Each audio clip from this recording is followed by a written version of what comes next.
कई माताएं ऐसी बैठी हैं, कई पुरुष ऐसे बैठे हैं कि जो भगवान के मंदिर जाते हैं तो भी मन में आता है कि भगवान हमारी क्यों नहीं सुन रहा। क्या सारा दुख हमारी ही किस्मत में लिख दिया? क्या सारी तकलीफ हमको ही लिख दी? नहीं।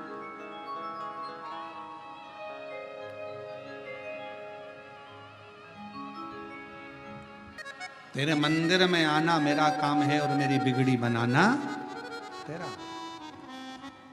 आप अपने मन में श्रेष्ठ विचार को लेकर आओ कि बाबा एक ना एक दिन अच्छा करेगा, एक ना एक दिन मेरे जीवन में सुख का पल आए। और फिर निवेदन करेंगे, आज से नवरात्रे प्रारंभ हुए हैं, 9 दिन तक। ये गुप्त नवरात्रे के 9 दिन, अगर आपको ऐसा लगता है कि शिवजी आप बाबा मेरी नहीं सुन रहा, बहुत संघर्ष का जीवन चल रहा है, बहुत परेशानी का जीवन चल रहा है, बहुत कष्ट का जीवन चल रहा है और कोई मंजिल, कोई राह, कोई मार्ग दिख ही नहीं रहा, तुम्हारा कैसा भी दुख है, जो आज गुप्त नवरात्रे प्रारंभ हुए हैं 26 तारीख से, 26 जून से, आज से 9 दिन तक का एक नियम ले लो गुप्त नवरात्रे में कि मुझे शिवजी के मंदिर में अशोक सुंदरी वाली जगह पर एक बेलपत्र माँ हेमवती माता के नाम से, कौन सी माता? हेमवती, माँ हेमवती के नाम से एक बेलपत्र अशोक सुंदरी वाली जगह पर समर्पित करूंगी। 9 दिन का एक नियम धारण करो और 12वें या 15वें दिन आप देखिए आपका जो दुख है मेरा बाबा उसको काट कर ही रहा। गुप्त नवरात्रे जो आज से प्रारंभ हुए हैं, गुप्त नवरात्रे जो आषाढ़ महीने का ये गुप्त नवरात्रा है, इस नवरात्रे में हेमवती माता का स्मरण करना, एक बेलपत्र का पूजन करना या एक बेलपत्र के वृक्ष के नीचे आप 9 दिन तक भी, अगर मंदिर तक भी नहीं जा सकते, मंदिर में आप बेलपत्र रखने नहीं जा सकते, तो आपके घर के आंगन में, द्वारे पर, बगीचे में, आपके घर के पास अगर कोई बेलपत्र का पौधा है, वृक्ष है, उस बेलपत्र के वृक्ष के सामने एक बेलपत्र का पत्ता रखकर भी अगर आप उस पर जल चढ़ा रहे हैं या पूजन कर रहे हैं हेमवती माता के नाम से, तो उसका फल आपको मिलेगा। और मान लो बेलपत्र का वृक्ष भी नहीं है, हम मंदिर भी नहीं जा सकते, हम कहीं नहीं जा सकते, घर से बाहर कैसे निकलें? पानी तेज है, जलवृष्टि हो रही है, बहुत सा पानी है, तो क्या करें?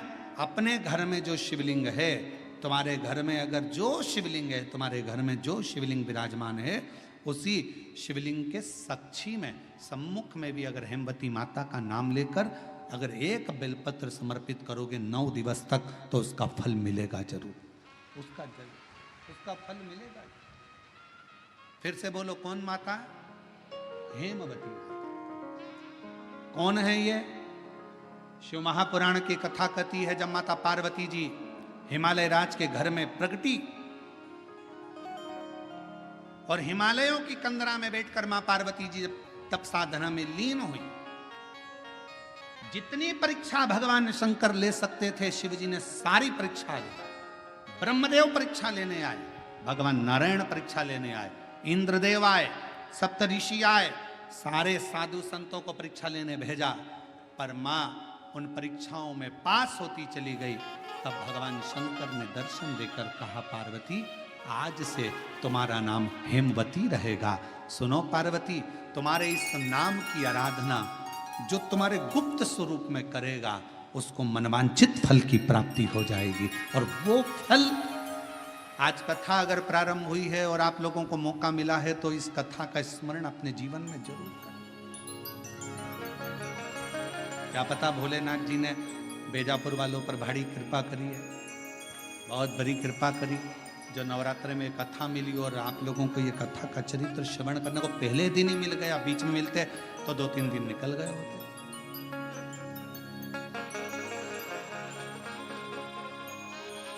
शिव और मेरे भोले तेरा सहारा खुद कहते हैं, जिस समय पर मां जगत जननी जगदम्बा अम्बा स्वयं दुर्गा भवानी ने देखा कि शंकर भगवान के कंठ में विष पहुंच रहा है, तब मां आद्य शक्ति दुर्गा भवानी जगत जननी जगदम्बा औषधि का पिटारा लेकर, स्वयं वेद बनकर, स्वयं डॉक्टर बनकर, औषधि का पिटारा लेकर, मेरी मां आद्य शक्ति जगदम्बा कात्यायनी, स्वयं मां कात्यायनी अपना औषधि का पिटारा लेकर, स्वयं मां जगत जननी डॉक्टर बनकर औषधि का पिटारा लेकर पहुंच गई। शिव जी को तो हलाहल विष था, अंदर उतरना था, पर पार्वती जी ने देखा, कात्यायनी ने देखा, मेरे पति अगर इस विष को नीचे उतार लेंगे तो पूरा ब्रह्मांड जल जाएगा, करूं क्या? मेरी मां आद्य शक्ति दुर्गा भवानी जगत जननी दुर्गा मां स्वयं मां देवी एक औषधि का पिटारा लेकर जाती हैं, शिव के कंठ पर उस औषधि को अपने हस्त को रख लेती हैं। दुनिया की दृष्टि में लगा कि औषधि को लगाया गया, विष नीचे नहीं उतरा, पर जैसे ही मां जगत जननी ने हाथ का स्पर्श करा, हाथ का स्पर्श करते थे जगत जननी उस कंठ में जाकर बैठ गई और विष को नीचे नहीं उतर रही, विष को नीचे नहीं उतर रही। कई लोगों को देखना, बहुत तेज बुखार आ रहा है, बहुत तेज पेट दुख रहा है, बहुत तेज सिर दर्द हो रहा है, प्रैक्टिकल करके देखना शिव पुराण की कथा का, कहीं सीवर वाला महाराज झूठ तो नहीं बोल रहा, प्रैक्टिकल करते रहना चाहिए और प्रैक्टिकल जीवन में जरूर करो। और हमने पहले भी कहा प्रैक्टिकल बहुत जरूरी है। एक महाराज जी प्रवचन दे रहे थे, प्रवचन में कह रहे थे मदिरा नहीं पीना चाहिए, शराब नहीं पीना चाहिए, शराब पीने वाला व्यक्ति गटर में पड़ा होता है, नाली में पड़ा होता है। उसी में महाराज का पहचान वाला बैठा था, उठ के खड़ा हो गया, खड़ा होके बोला, वो महाराज तो इतनी बड़ी बड़ी बातें कह रहा है, तेरा सग्गा भाई पी के तो गटर में पड़ा है, तो हमको ज्ञान दे रहा है, तेरे भाई को क्यों नहीं समझाता? महाराज जी ने कहा, भाई देख, मैं मुंह से समझा रहा हूं, मेरा भाई प्रैक्टिकल करके दिखा रहा है, तो कौन सी भाषा में समझेगा ये तेरे ऊपर निर्भर करता है। या तो मुख से सैया की साक्षी में तो कभी इंद्राणी आई नहीं, आज पहली बार इंद्राणी आई है, वो भी सची देवी यहां पहुंची। क्यों? किस लिए? कैसे आना हुआ?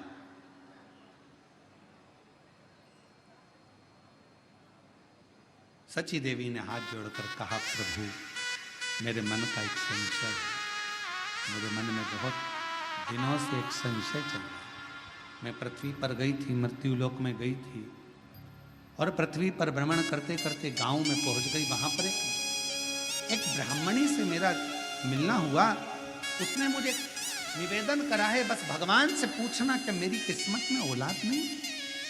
भगवान विष्णु ने ब्रह्मा जी को बुलाया, भाग्य देवी को बुलाया, धर्मराज को बुलाया, पूछा, बताओ इसके भाग्य में औलाद है कि नहीं। सबने लेखनी देखी, लेखनी देखकर कह दिया कि इसकी किस्मत में औलाद का सुख नहीं है, संतान का सुख नहीं है। इंद्राणी सची देवी की आंख में से जल बहने लगा। बड़ी आस लेकर तो उसने पूछा था। अब मैं उसको जवाब देने नहीं जाऊंगा, क्योंकि अगर मैं बोलने जाऊंगी कि तेरे घर में औलाद का सुख नहीं है, संतान का सुख नहीं है, तो वो मुझे पकड़ लेगी, चरण पड़े लेगी, तुम मुझे औलाद का सुख दीजिए, संतान दीजिए, मुझे वर दीजिए, कुछ भी करो, मेरे घर में संतान का सुख प्राप्त हो, उसके लिए कुछ कार्य करिए। मैं नीचे नहीं जाऊंगी। सची देवी नहीं गई, नीचे गई नहीं, इंद्राणी गई नहीं। समय बीतते बीतते एक दिन वही श्रेष्ठ बालक जो शंकर भगवान का एक नियम लिया था, एक बेलपत्र समर्पित करने का, वो निकल कर जा रहा था। दूसरे गांव से बहुत तेज जलवृष्टि हो रही थी, और बहुत तेज जलवृष्टि में उसने सोचा, कहाँ रुकूं मैं, कहाँ?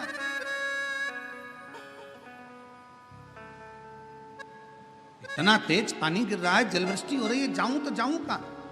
उसी ब्राह्मणी के घर में वो एक बेलपत्र का नियम बनाने वाला वो श्रेष्ठ बालक उस ब्राह्मणी के घर में चले गया। आवाज लगाई, आवाज दी, महाशय बांधव,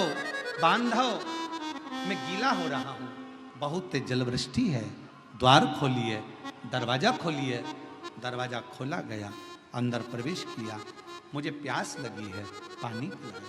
भूख लगी, भोजन कराया।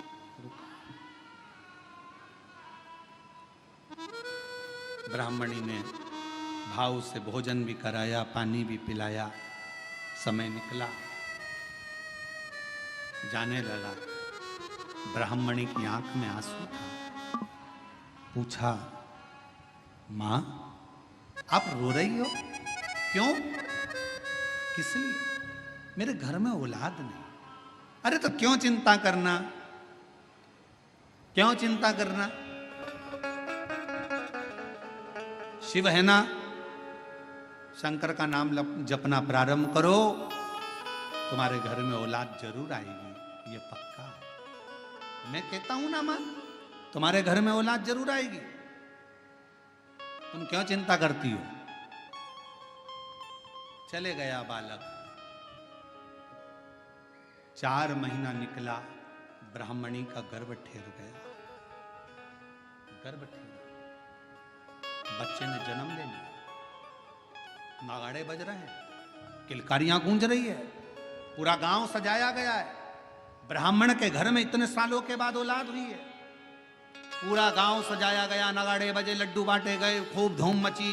इंद्राणी के कानों में शब्द गया। इंद्राणी पृथ्वी पर भ्रमण करने फिर आई। इंद्राणी भ्रमण करते करते जैसी पृथ्वी पर आई और आते से उसने देखा कि कि यहां इतना नगाड़ा क्यों बज रहा है। तो कहा, इसके घर में संतान हुई है, पुत्र हुआ है। संतान? हाँ। इंद्राणी बोलती, हो ही नहीं सकता कि इसके घर में औलाद हो जाए। इंद्राणी गई वापिस इंद्रदेव के पास। महाराज, इंद्रदेव ने पूछा, क्या हुआ? अपन भगवान विष्णु के यहाँ गए थे और भगवान विष्णु ने धर्मराज को बुलाया था, भाग्य देवी को बुलाया था, ब्रह्मा जी को बुलाया था और पूछा था, क्या औलाद का सुख है? सबने मना करा था। एक बार वापिस चलो। फिर वापिस गए। भगवान नारायण के पास में जाकर इंद्राणी ने कहा, प्रभु आपने तो कहा था कि उस ब्राह्मण के घर में औलाद का सुख नहीं है, संतान का सुख नहीं है। भाग्य देवी ने देखकर कहा था कि औलाद नहीं होगी। धर्मराज ने कहा था इसके घर में औलाद नहीं होगी। ब्रह्मा जी ने लेखनी देखकर कहा था इसके घर में औलाद नहीं होगी। फिर ये औलाद का सुख कहां से आ गया? तब भगवान नारायण ने कहा, ब्रह्मणी, ऐ सची देवी, जो देवता भी लेख को नहीं पलट सकते, वो शंकर का एक भक्त उस लेख को पलट सकता।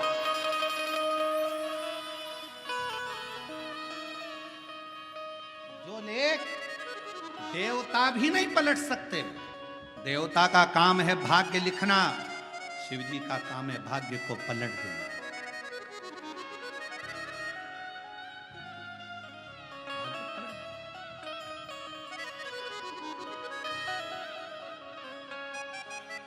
भोलेनाथ नमन चरणों में। कथा की शुरुआत में बेलपत्र के वृक्ष की महत्वता का वर्णन क्यों करा? किस लिए करा? हम कल्प वृक्ष नहीं देख सकते। हम कल्प वृक्ष की करना, उसकी विचार भी नहीं कर सकते।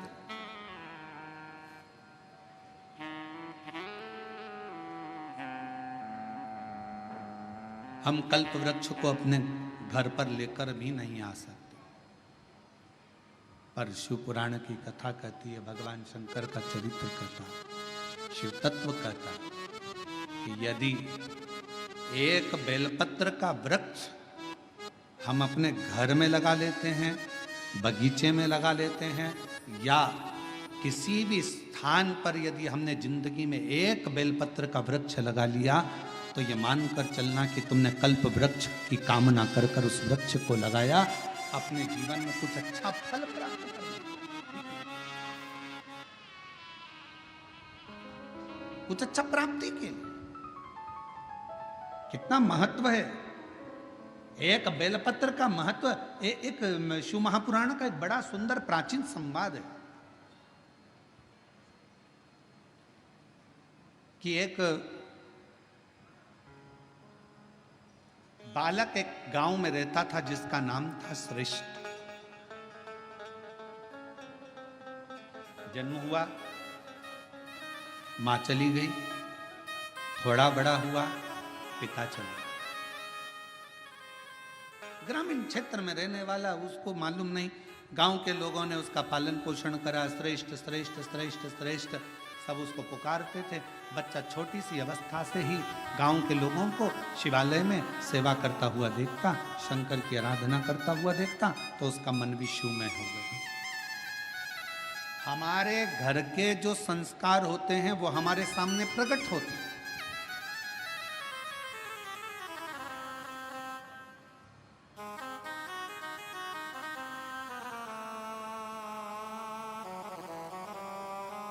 कल जब हम संचेती जी के यहाँ आए तो हमने उनको सबसे पहला शब्द उनके घर में उनके माता पिता को यही कहा कि आपके पुत्र विशाल और बहुरानी, घर के बच्चों को आपने जो संस्कार दिया, ये संस्कार आज सामने देखने को मिलता है। कम से कम इतनी बड़ी शिव महापुराण की कथा अपने माता पिता और अपने पूर्वजों का आनंद के लिए कराई तो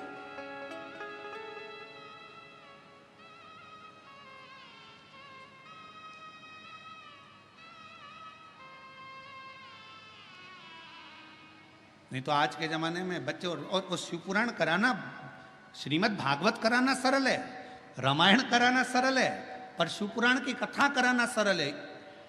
चारों तरफ से इतना इतना प्रेशर रहता है, हर तरह का। पानी गिर रहा है, कीचड़ हो गया, कहाँ बैठेंगे, क्या होगा, गाड़ी कहाँ से निकलेगी, पार्किंग कहाँ करी जाएगी, भोजन व्यवस्था कैसे करी जाएगी, कैसे करा जाए, महाराज कहाँ रुके, क्या खिलाए, क्या पिलाए, क्या करे, इतने भक्त आएंगे, ये आएंगे, वो आएंगे, दुनिया भर के फोन भी आएंगे, हमें आगे बैठना है, हमें यहाँ बैठना है, हमें वहाँ बैठना है, पूरी चिंता चिंता चिंता चिंता चिंता। आप विशाल जी से पूछना, वो तो विशाल जी का हाथ शंकर जी ने पकड़ रखा है, इसलिए उनकी चिंता थोड़ी भोलेनाथ ले रखे हैं, पर उनसे पूछिएगा जरा कि महाराज कथा करवाना कितना कितना कठिन, जरा पूछिएगा, बहुत कठिन। जब तक कथा शिव पुराण की चालू ना हो तब तक थोड़ा थोड़ा थोड़ा थोड़ा थोड़ा थोड़ा, और जैसे शिव पुराण के पहले दिन की कथा हो जाए तो सबसे ज्यादा फ्री तो यजमान हो जाता है कि लगे अब महाराज कथा चालू हो गई, अब क्या सोचो, अब तो शंकर जी जाने, भोलेनाथ जाने, शिव जी जाने।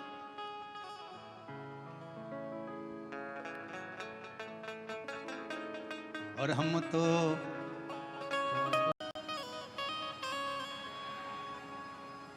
वो कौन सा दिन है जिस दिन को बेकार माना जाता है?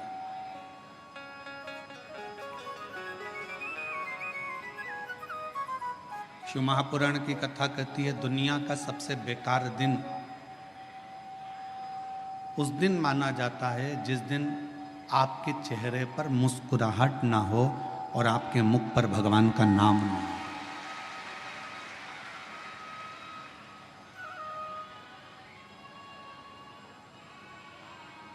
आप यदि मुस्कुरा रहे हो, आपके चेहरे पर हंसी है और भगवान का नाम है, आपके चेहरे पर प्रसन्नता है और भगवान का नाम है,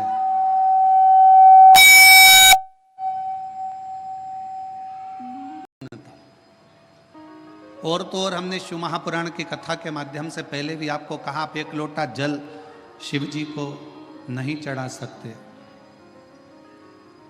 आप भगवान शंकर को अगर एक लोटा जल नहीं चढ़ा सकते, आप भगवान शंकर को बेलपत्र नहीं चढ़ा सकते, आप भगवान शंकर को अगर एक पुष्प भी समर्पित नहीं कर सकते, शंकर के मंदिर में भी नहीं जा सकते, शिव के मंदिर में भी अगर प्रवेश नहीं कर सकते, शंकर के मंदिर में भी, भगवान शिव के द्वार पर मंदिर में भी अगर नहीं जा सकते, तो पहले भी कथा में कहा, फिर कह रहे हैं बेजापुर की इस पवित्र भूमि पर कि शिव के मंदिर भी ना जा सको तो शंकर के मंदिर के सामने से जब निकलो तो थोड़ा सा मुस्कुरा कर निकल जाना, तो भी शिव करुणा कर देते हैं, शिव कृपा कर।